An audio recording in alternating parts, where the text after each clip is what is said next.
Beloved in Christ, may the Lord fill your minds and your heart with His peace. Today is the Monday of the 24th week in ordinary time, and today we celebrate the feast of the exaltation of the cross. It's been a while, but I've come your way once again with the daily reflections. We shall take our first reading from Numbers chapter 21, verses 4b to 9. Second reading from Philippians chapter 2, verses 6 to 11. And the gospel reading from John chapter 3, verses 13 to 17. We reflect on the theme, sufficient grace to overcome the pain. We focus on the first reading as well as the gospel reading. However, let us not lose focus of the word sufficient in our theme, because today's reading basically reveals a spiritual principle of tapping renewed strength through gratitude and acknowledgement. As we take off from the first reading, we begin from the first verse of Numbers 21. We would realize that God listened to the cry of Israel and granted them victory over the Canaanites. This was to encourage the people of Israel, and if not nothing at all, to remind them of the overshadowing presence of God.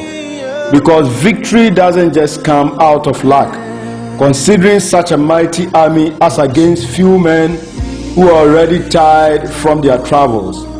After this victory, the people of Edom decided not to give Israel right of way through their land. So Moses had to lead them east of Edom and then through to the north. But this was through a difficult terrain. With time, this difficulty made the people forget the blessings of the Lord and His protection over them. They grew impatient and they started to complain. This was not mere complaints, but that they used harsh words against the Lord and Moses. The worst of it all was that in their complaint, they chose the land of slavery, which is Egypt, over the land of freedom and abundance that the Lord was to give them. Beloved, can you be patient a bit with the Lord and allow Him to be God in your life as He works things out for your good?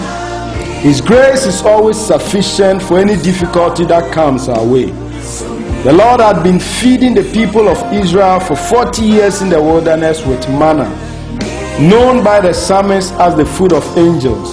Can confer from Psalm 78 verse 25. A blessing bestowed only on the people of Israel. But they grew accustomed to this blessing that they detested it and called it good for nothing bread. Most of the times we hold so much blessings around us in our lives, but we do not see it because of the one thing we are searching for that we do not yet have. And we choose to trample over those blessings and call God all sorts of names.